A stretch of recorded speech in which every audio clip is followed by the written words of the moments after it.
助けてほしいかナナミ。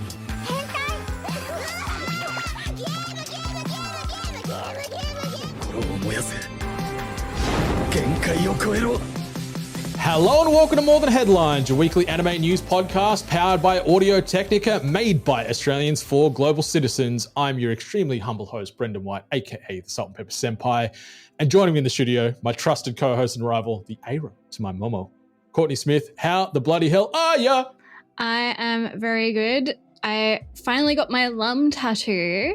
Yes. And she's, if you're watching, she's beautiful. She's upside down, but she's so cute. She's super cute. From the photos you shared, it is a fantastic piece, and you've got to be over the moon with how good she looks on your skin now forever. I love her so much. But how are you, Brendan?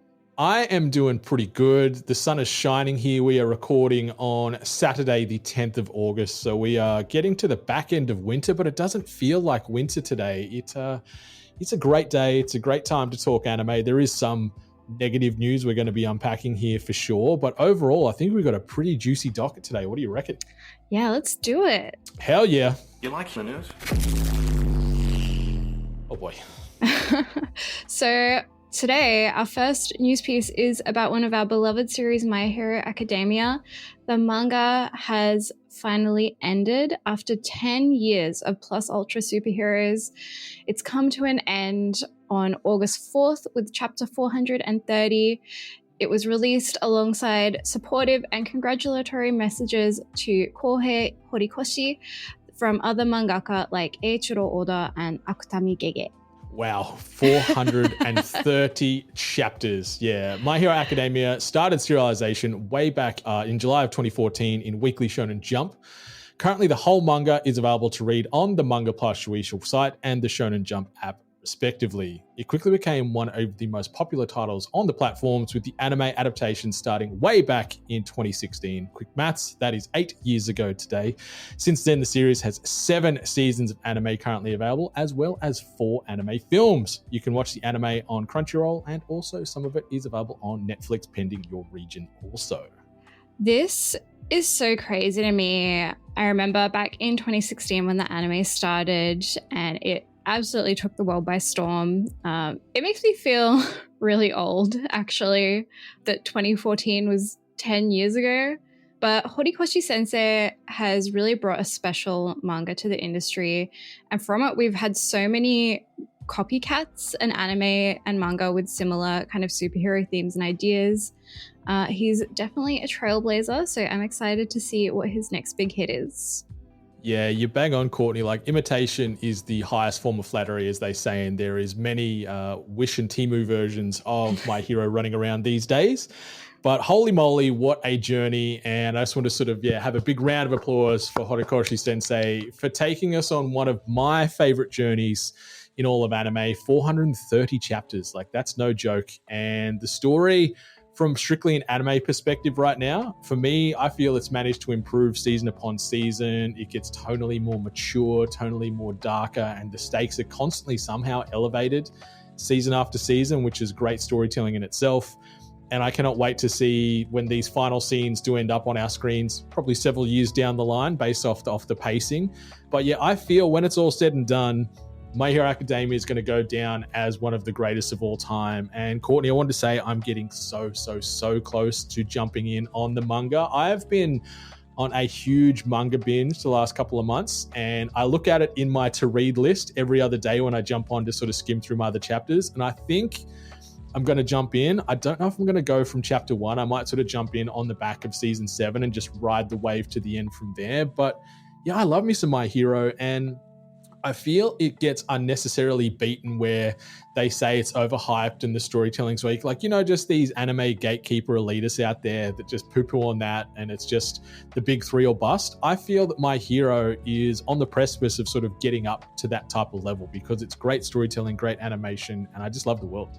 I think it's like the numbers speak for themselves, right? Like, it's undeniable that My Hero is one of the biggest series in the world right now, just behind One Piece even. I feel like it's probably like the second biggest series, only because One Piece is as big as it is, but My Hero is very, very close on its tail. And I think this is such a positive time, I think, for Horikoshi Sensei. I think, you know, having created such a big piece and finishing it as well, like Oda is nowhere near It's like, finishing. damn you! Right? So I think it's good. I think Horikoshi Sensei can, you know, have a break and celebrate with some haiboru and enjoy a little holiday. It's got to feel so good to like finish that final piece of art on that final panel on chapter 430 and just put that pen down and just go, wow, like this has been part of my life for a decade. What's next? Or even nothing's next, and you just live your life for the next several years and ride this wave, because this franchise is going to go for a long, long time and generate a lot of money for all involved, because like you said, it's a global phenomenon. Truly. All right, next bit of news. Listen up, Rascals, because we've heard an announcement that the Rascal Does Not Dream franchise will be getting a new TV anime covering the university arc in 2025 called Rascal Does Not Dream of Santa Claus. Yes! Ho, ho, ho. So the Rascal Does Not Dream anime is based on the light novel franchise of the same name that was originally published also in 2014.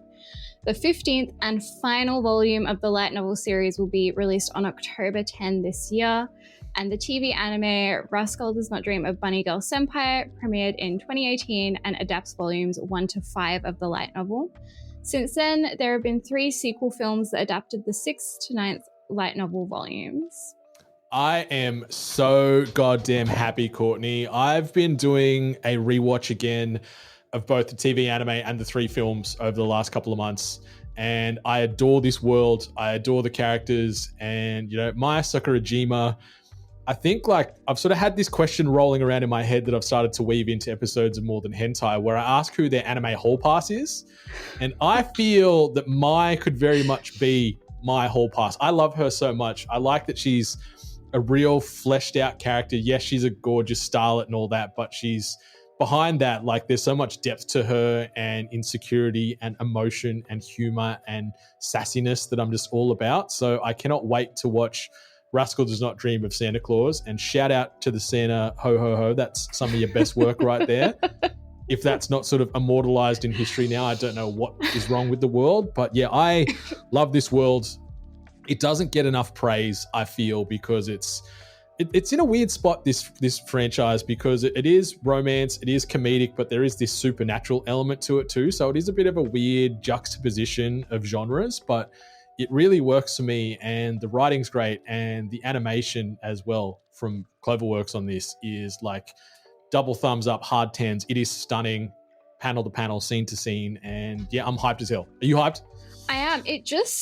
It's such a comfort anime, and it's not necessarily my comfort anime. Like, I have Kami-sama Kiss for that, but I think for a lot of people who watch this very early in their anime watching careers, I think for them it really is kind of in their hearts, like, and it will be forever. And I think that's really, really nice. Like, I was watching this and I was like, I can see how if this was one of the first anime I watched in my formative years, like, it would be very near and dear to me. I love it. It's so cute. But I do want to ask, what's a hall pass? Oh, okay. For those playing at home, a hall pass, you know how you see it a lot in film and TV where they're like, yep, you're in a happy relationship, you're married, you've got a partner, whatever the situation might be. But if you cross paths with this person and they said, hey, let's jump into bed together, like, your partner, like, you get one person in the world, so your hall pass is like, your partner cannot pass judgment. They're like, yep, you go to town, you have all the great moments and memories with this person, and nothing ever will be said about it from a negative perspective from your partner. So it's like, you get that, like, get out of jail free card. You get that one, you can be naughty with this person because they are above all in your mind. So from an anime perspective, I think Mai's up there for me because I love it. And that bunny outfit, my goodness gracious me. Okay, I'll say, including anime and non-anime, it would be Tomoe from Kami-sama Kiss. But Dan, you're my husband and I love you, and I would never. But I think the thing that excites me the most about this announcement is the fact that it's going to be a TV anime. And I love the movies and they're great, but for me personally, I prefer to watch anime in episodes. It's really good for my brain. Gives me the perfect hit of dopamine. So I'm just really excited we're getting an anime from this. I'm with you on that too, actually, especially with this franchise, because it's weird because it's a big franchise, but they haven't dubbed it. There is no English version of this universe to sort of jump into. So unless you are fluent in the Japanese language, you've got to give it your full attention. And the movies, there is a lot of dialogue coming your way. And yeah, for 90 constant minutes or so, it can be a lot. So yeah, I'm looking forward to little bite-sized 20-minute bangers instead of the 90-minute jaunts that we've had for the last couple of movies. Cute. Sorry, my brain just like lagged. Now onto some not so good news. On Tuesday, a bunch of anime episodes and a whole movie were leaked via 4chan and torrenting sites. So everything that was leaked is all episodes of the Ranma 1/2 remake, as well as the first 6 episodes of Dandadan, a whole Mononoke film, the first in the new trilogy, and the first episode of season 3 of Re:Zero, and all episodes of the new Terminator anime. So much leaky badness / goodness, depending on if you're that way you're inclined. But according to an article on Anime News Network, all the leaks feature blurred watermarks, burnt in timestamps, and are set at a low resolution. All the leaked titles are expected to also air within the next 4 months. I'm really appalled at this. First of all, I hate leaks. Like, the fun of anime and really any kind of content or hobby for me is being able to enjoy it at the same time as my peers. So seeing people go out of their way to leak the content is really disappointing, especially when most of these shows are going to start airing before the end of the year. Yeah, it's a shame, and yeah, it fucking sucks. Not only for the studios and the agents and all the people that are involved in making this fantastic content and the hype and the anticipation leading up to the official releases, but things like this can really like derail hype and also demoralize so many people that are involved in that creative process as well. I will fully admit that I did go hunting for some torrents of the episodes, but only for Dandadan because I have so quickly become obsessed with this franchise. Like, I have just caught up to the latest chapter of the manga. Like, I've read 160 chapters in the past, like, I don't know, week and a half, and I cannot get enough of this world. And the way my brain works a lot of the time is like, if I can get it, I will get it now. And so, yes, I did look very quickly at those nefarious means, but then I saw, okay, it's low res quality. I just wanted a taste because I saw the OP doing the rounds and it just got me so hyped. Shout out to Creepy Nuts. They are everywhere at the moment in the anime space. And it is another banger of an OP. And I cannot wait to see these worlds finally translated to screen. But yeah, my greed was overtaken by my patience in the end, Courtney. I went, you know what? I'm going to wait. It's only a couple of months. I want to watch it in full on day one with my buds so we can talk about it then and there. But yeah, the FOMO was hard to sort of step over for a while there, Courtney, because I'm like, it's out. I need it. I want it. Look, I get it, but I think for me, yeah, just being able to talk about things like online and in person, like at the same time that everyone else is like talking about them and excited about them is the best part. Like, you know, I get the FOMO when I miss something because I've like slept on it or I'm late watching. So I don't want to be the person that's like, yeah, I've seen it all actually already. Like, that's not cool. Yeah, well, the Dandadan hooks were in me that deep that like I wouldn't have been upset to throw that shade around to people. I'm like, yeah, I've seen the first half of the season, suckers, and it's great. But instead, I'm going to wait. It's coming out. I'm going to be patient, and I'll see what Momo and Ken and everyone else gets up to very soon. But man, it is so good. It's quickly become one of my favorite franchises in this world of anime and manga and just creative expression because it's the best.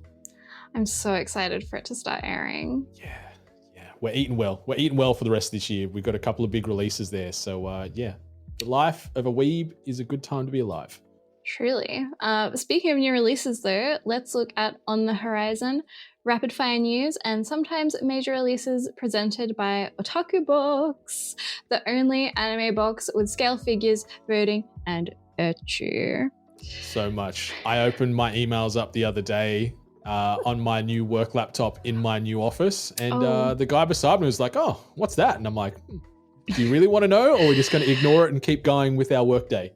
But he wanted to know, so I told him all about it, and maybe he might become a fan of Otaku Box. Who knows? Surely. So the biggest thing, I guess, for me this week is that we got some announcements of what Crunchyroll will be streaming in the upcoming season. So they're going to be streaming Honey Lemon Soda, The Do-Over Damsel Conquers the Dragon Emperor, Trillion Game, and something I'm very excited for, season 2 of Ron Kamonohashi's Forbidden Deductions. Have you seen it?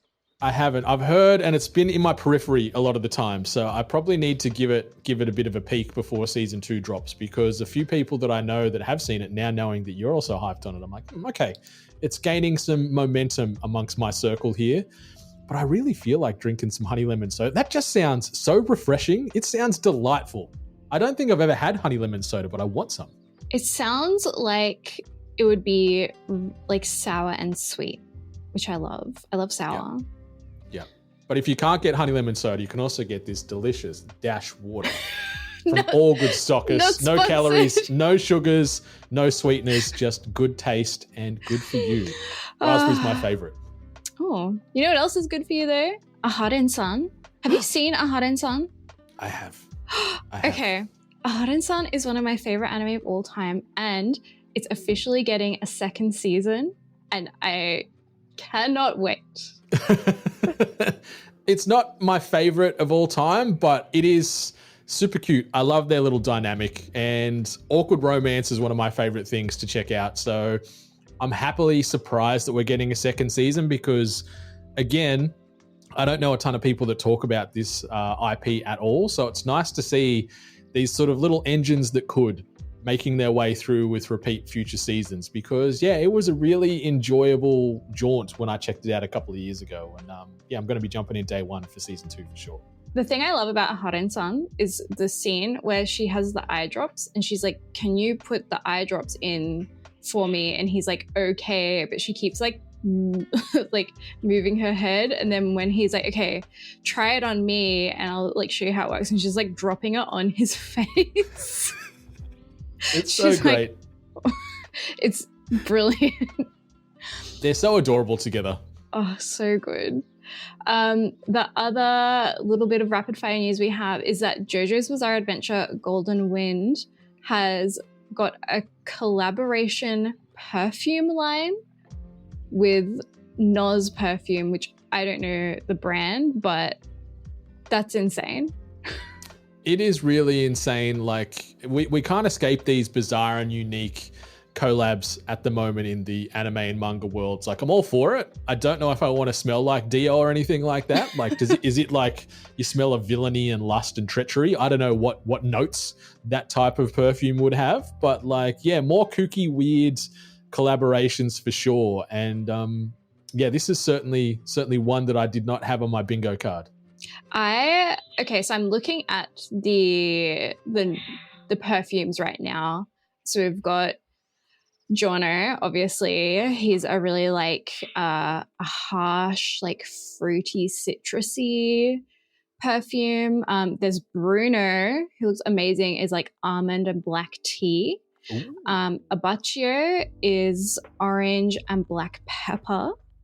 Then we've got Mr., who is rosemary and lemongrass. Narancia is mandarin, orange, and bergamot. And then Panna Cotta Fugo is strawberry and blackberry, which is awesome. So I'm excited. I love JoJo's Bizarre Adventure. I love Part 5. I love Mr. Let's go. Yeah, this sounds interesting. They're $85 US a bottle, so they better smell good. Like, it sounds like there's a lot of fruity and herbal notes, but who knows? If I see it at like a Chemist Warehouse on sale in the next few months on clearance, I'll certainly pick up a bottle and see if I smell better or worse for it. I would like to have someone smell like Bruno, but like in real life, like not the perfume, but like sweat. Yep. there's the spicy Courtney creeping away through. I love that you like prefaced earlier about like, no, I don't have any hall passes. No, I am a pure, innocent woman, wholly and solely in love with my beautiful husband. But also, like, if you smell like Bruno, let's get it. Like, anyway, as far as releases, either that have just dropped the last couple of days or soon to drop in the future few days, Delico's Nursery debuted on Crunchyroll on August 8th. So it's the first major new release that we've had since that initial influx of the summer schedule. Haven't checked any of it out yet, but it seems to be reviewing pretty well. So maybe I'll add that to the watch list. My Hero Academia Season 7, Episode 151 will be airing at some point in the next 24 hours. Episode 150. Holy moly, it was great. I don't know if you're up to date yet, but oh boy, it is just that roller coaster. It feels like trying to get to the top of the peak before it does the crazy big dip. And somehow we're not there yet. One Piece Season 14, Episode 1115 will be dropping on August the 11th. And from a non-new anime viewing perspective, but a new podcast episode listing perspective, we'll also have a new episode of More Than Hentai tackling My Love Story with Yamada-kun begins at level 999, dropping this coming week. And full disclosure, listeners, Creamy Mummy herself is trying to call me right now. Hell yeah. I'll get back to her later. Maybe she wants to talk about My Love Story with Yamada-kun, because that's a great romance. It really is. And I like that it's a more mature romance. We're getting away from the standard high school vibe and tropiness, and it's a little bit more grounded and a little bit more relatable as people that are no longer in high school ourselves.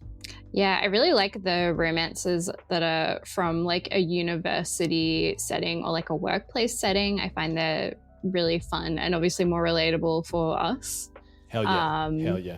Yeah, more mature. I like it. More mature. And something else I like is things to watch. So I wanted to know, Courtney, what have you been watching this week? What are your notable standouts you want to bring to the podcast microphone today? So I actually have a big one today. I actually watched the original Ghost in the Shell film from 1995. I think it was not yesterday, the day before. And it was my first time seeing the film. I know I'm a terrible anime fan. My first time seeing it in preparation for the 4K screening with Sugoiko, which is coming next Monday. So not the coming Monday, the Monday after.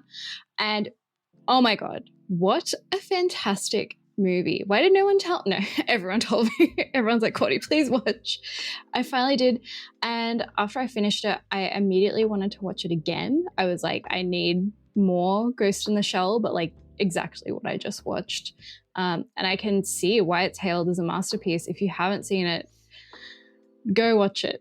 It's so good. Oh, and it's so revolutionary. Like you see so many other people within the anime space, but also just in the Western film space. Like, you know, you hear like the brothers that did The Matrix heavily referencing Ghost in the Shell as inspiration and stuff. Like it was a massive title then. The subsequent sequel films and then the anime TV series also really great. The animation style is really good from 1995, but some of the models do leave a little to be desired. But when you're talking about something that's nearly 30 years old, you know, you've got to give it its liberties a little bit. But it's so good, and I'm happy that you checked it out. And 4K in the cinema, holy moly, it is going to be a feast for the senses. Major is never going to look this good again, I think. Yeah, so Sugoiko have the license for the 4K screening of Innocence, so the second movie, and that is, they're doing the fan screening on August 12th, and then I think the day after or a little bit after that, the general public screening will be released in cinemas, which is so exciting. Yes. I'm so jealous that I'm not in Sydney to check this out. Otherwise, I also finished Windbreaker, finally. It wasn't disappointing. Like, it was good. It was fine. I just wanted more from it. I feel like it had a lot of potential, especially in the way that it has those similar themes, like delinquent themes of Tokyo Revengers, which I really like. I liked that it was more lighthearted than Tokyo Revengers, but I think it needed to lean into that more and also pick up the pacing. Like, it was quite slow. Like, literally the whole first season was just one like fight, one fight. And I was like, I kind of wanted it to lean into the like comedy and lightheartedness, and then just be faster. Yeah, it felt to me when this first season wrapped that it felt like it was going to be part of two cores. Yeah. Because it doesn't end on a massive high point. Like it's just where we're having a little party on the school roof and we're having some snacks and look at these plants that I've been watering and that's the end. And you're like, oh, okay. Like I enjoyed my time, but yeah, I certainly wanted more. I wanted more oomph to end on. So it felt like it was a mid-season cliffhanger as opposed to a full season wrap up. But I'm hopeful we're going to get a second season that's going to build, because the manga itself, like there's 160 odd chapters, I think, of that at the moment as well. So it's something that's got a lot of lore that they can dig through. But yeah, it certainly didn't feel as strong overall holistically with the ending. Like there were some cool fight scenes, some really gorgeous animation throughout from the first episode to the last. But yeah, just the story just ended on a bit of a whimper for non-spoilers, but loose roundabout type of spoilers, like House of the Dragon season 2, if anyone's watching that at the moment, that ended the same way, where you're like, oh, it feels like we're an episode short here. There should be more after this to let me feast on before getting hyped for the next season. But no, that's it for Windbreaker for now. Yes. So after that, I watched episode 6 of Shikanoko, or My Dear Friend Nokotan. And have you watched it, Brendan? I have. I watched it last night. I was an episode back and I'm like, I need to check this out before the potty, because I saw you put it in the notes here. I'm like, all right, I gotta catch up as well, because the FOMO got me again. So this is my favorite episode of Nokotan so far. I love the little intro. So they have, who is it that comes and says we're doing 18 mini episodes for this one episode. What's their name? Don't ask me for the name off the cuff. I should have prepared some notes. No, I watched this at like 1 a.m. But anyway. So we got 18 mini episodes within the one like 23-minute episode, and it was very nichijo. I think this format is perfect for this show, and I wouldn't be sad if every other episode from now on was like 2-minute mini episodes, because it was hilarious. I felt it certainly lent more into this comedic styling and just general nonsense, because when you do have these more long form episodes where they're trying to tell broader stories, like how much deer-based humanoid storytelling can you get? Like how much emotional juice can you squeeze out of this thing? So I think, yeah, leaning into these little mini bangers is certainly a smart way to do it, because it kept things fresh. It gave you the chuckles, and then, it set up something new. So, yeah, if they do this every other episode, like you said, I would not be at all sad about this. And I feel it would probably flow a lot better than just that continued 20-odd minute singular storytelling that we had up until this moment. But it's so funny. It's so good. Still one of my favorites of summer. It hasn't fallen off the pedestal yet. Yeah, I just love like the Lucky Star vibes, and I kind of want them to lean more into that like varied scenes and times and like whole stories. Like I would not be sad if in a 23-minute episode we got like 5 mini episodes. Like that would be fantastic. Yeah, I'm with you. Yeah. Otherwise, the only other thing notable that I watched this week was Oshinoko episode 6. I was blown away. I was watching it and I finished watching it, and all I wanted to do was like jump on Twitter, X, and just like smash my keyboard and be like, Oshinoko.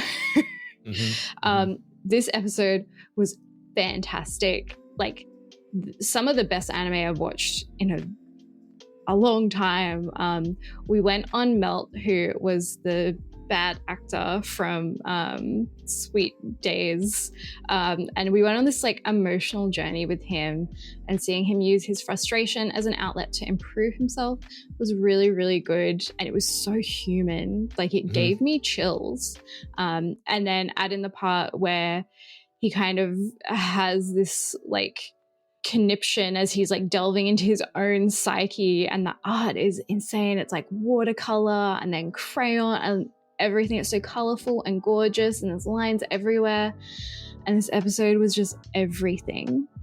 It was everything and maybe more. Like I'm with you. Like this was what the kids call cinema, Courtney. Like this episode was stunning and one of the strongest episodes of Oshinoko to date, irrespective of season 1 and season 2. I still think that first episode is still the benchmark, just because they took extra time, and the journey and the story you go on was just mind-blowing. But yeah, seeing this contrast of art and animation styles just blew my mind. Like, I love when we see this sort of mixed media transition within any type of creative outlet, and yeah, it really added weight to what Melt was feeling and what he was going through. And like you said, it was real and raw and relatable, and I was sort of rooting for this guy. Yeah, like, he's just a pretty boy that just skated through life on his looks and hasn't really done anything beyond that, but he could see that he's starting to fall further and further behind now, because you can't just skate by on your looks, which is something I found out at a very young age. So yeah, it's not an easy thing. So I could relate with Melt there. But yeah, I loved his story, and I love seeing his evolution through this episode. And just taking a step back, Oshinoko as a whole, I love this season because we're not getting a ton of focus on Ruby and Aqua. We're getting so much exposition and discovery on all these ancillary characters, and I'm just loving the world building that's happening here, because it's really great, it's believable, it's emotional, and it's stunning. And yeah, that episode, I was like, shit, I want to rewatch this episode right now, because I was floored after checking out episode 6. It is some of the strongest singular episodes of the year. And I also want to do like a call out to episodes 4 and 5, when Aqua was kind of going through something similar, and he kept having flashbacks to seeing his mum on the floor, like dead, and with that creepy smile. And those shots were so chilling. It was just so beautifully done. I think this anime will definitely stand the test of time. I think so. It is, yeah, peak cinema. I'll stand by that, and so will the kids. Things that I've been watching, Courtney, I finally got around to jumping into No Longer Allowed in Another World.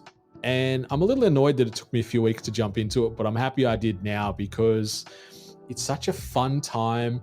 It's got a really similar comedic tone to something like Konosuba, where it is over the top, loud, crazy, zany, but then you get this weird combination with these really dark, macabre vibes, where Desire, all he wants is to die. Like, he's been isekai'd into this fantasy world, and he's just like, you know what, I don't want to be the hero, just kill me. So anytime they come up against like a big creature and a big baddie, he's just like, yep, here I am, impale me. So he's constantly like dying, but because he's like, minor spoilers, but he doesn't have like massive strength or crazy abilities, he's pretty much just like internally and perpetually poisoned. So anytime anything like stabs him and tries to kill him, his poison gets absorbed into them, and that's how mostly he kills all these big baddies around the place. But all he wants is to die or find his beloved, because they had a suicide pact to die together. So he's sort of trying to find her in this world, but also trying to die at the same time. But he is then getting an ever-increasing harem around him at the same time. But it's just fun. The tone shifts from lighthearted and quirky to a little bit of dark and like, ooh, that is a bit like unsettling in a way. But it's really fun, and I love this like new wrinkle to the tried and true isekai formula. Do you think, so I haven't seen this, but my interest, my curiosity is definitely peaked now, but do you think that maybe the kind of theme of like him just wanting to die, and every enemy they come across, he's like, oh, I'm poisoned and you're just going to die. Do you reckon that'll get old, or will it stay interesting?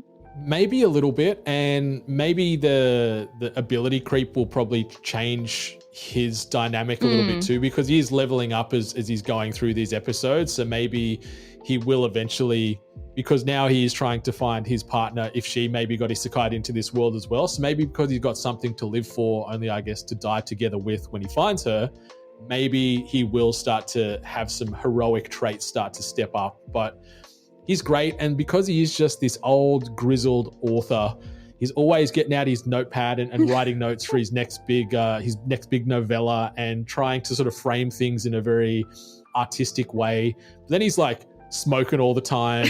He's drinking poison. Like, you know, that's just his life. He's just this broody, moody, author that's just grizzled and just wants to die, and it's just great because he demands that his harem pretty much just drags him around in a coffin. Like he's like, I'm gonna go to sleep, get me to the next town. So they're dragging him manually with rope throughout the countryside and stuff, and he's just in a coffin having a ciggy, drinking poison and drinking booze. Like he's so great. He's a great character, and it's really, really enjoyable. I'm sold.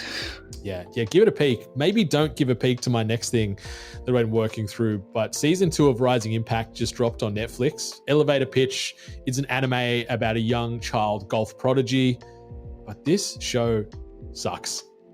Gawain is this young little go-getter who can hit a ball, Happy Gilmore style, like across mountains, but he is really unlikable to me. He annoys me, and he just sucks the fun out of just about every scene he's in.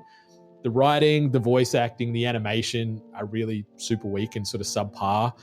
And I've been pushing through because I consumed all of season 1, which only came out like a month or two ago. And so season 2 dropped pretty quickly afterwards. Oh, yeah. And it's not a good time. I just put it on as background, but even as background anime, it annoyed me and I stopped it. Like, I'm just like, no, F this, stop it. If you want to go check out decent golf anime, go check out Birdie Wing instead because it is fantastic. But Rising Impact on Netflix, it sucks. I appreciate that there is a day one like simultaneous dub drop as well. So if you do want it in background with some very subpar English voice acting, it is there for you. But Rising Impact and Gawain sucks. Go away. I feel like for every good anime on a platform, there's a bad one, and Netflix has joined the club with this, truly. It's not good. Like, it's got no real redeeming qualities. Like, like there's another Japanese prodigy within the Japanese amateur golf team, and his name's like Lancelot and stuff. Like, it's just dumb shit like that. And there was a random American dude I met in this second season where he's got a beard, but the beard doesn't even like cover his chin. Like, it runs along here, so it goes under his lip. So he's just got like just weird animation choices, and the character models on some of these side characters sucks. But Rising Impact, unless you're horny for golf, like that is the only recommendation as far as checking this out. But Birdie Wing is miles better than Rising Impact. And the last one, a long time between drinks on this one, Courtney, but I watched season 3 in full of Kimi ni Todoke, which dropped this past week. It was nice and nostalgic seeing Sawako and Shota back again, being just as awkward as ever. But it's crazy, like 13 years between season 2 and season 3. But Netflix and Production IG have sort of formed some type of bond here to drop this.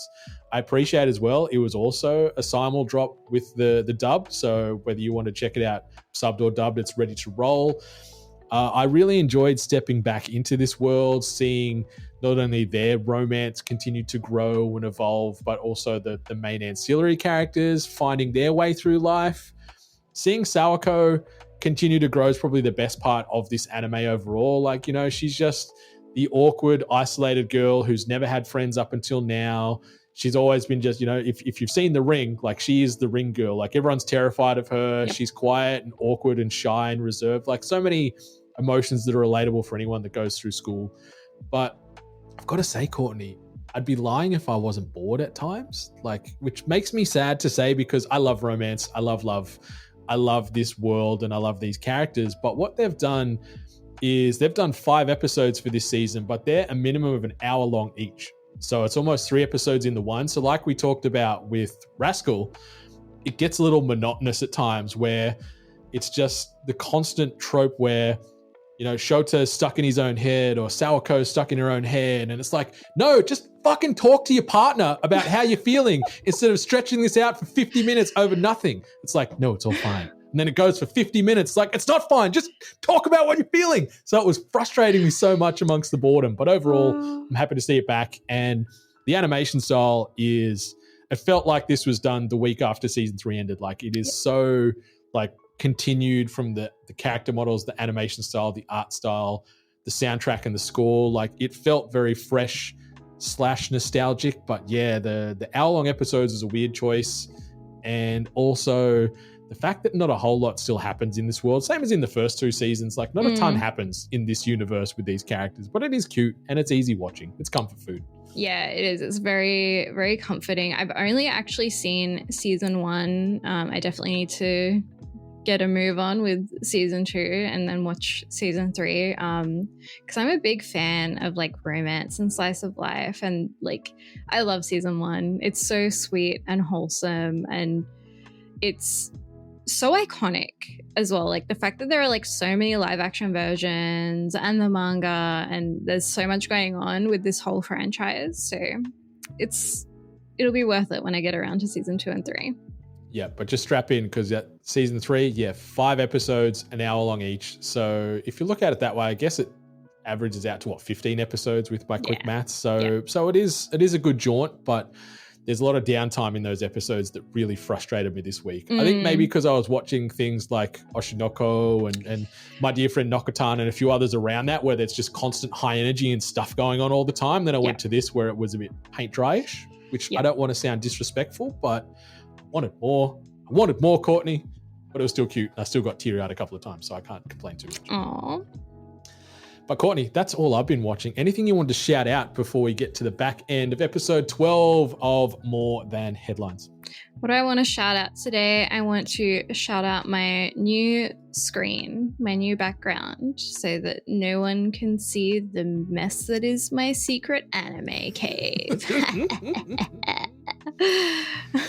It looks great, and I'm looking forward to seeing it evolve as the episodes continue to pile up in the back catalogue. Like it is, just a nice, simple, humble, good-looking screen right now, but over time there's going to be modifications and additions and all kinds of vibe added to it. So I'm looking forward to that. I'm going to get like a giant printout of your head and stick it on the back. The world does not need that. One giant head of mine is big enough and bad enough. So please don't do that. We don't want the listeners and viewers to run for the hills. We want them to stay around. So what you can get is maybe some sexy, etchy stuff from the Otaku box that I'm going to send your way this week. So ooh. Yeah. So I don't know what I want to shout out at the moment. It's life's good. I feel bad for the leaks. I'm excited for Dun Dun Dun. I am going to be beating that drum for the next several months because the manga has grabbed every ounce of my being. I am obsessed. It's quickly become one of my favorite things, and I will die for Momo because she's the best.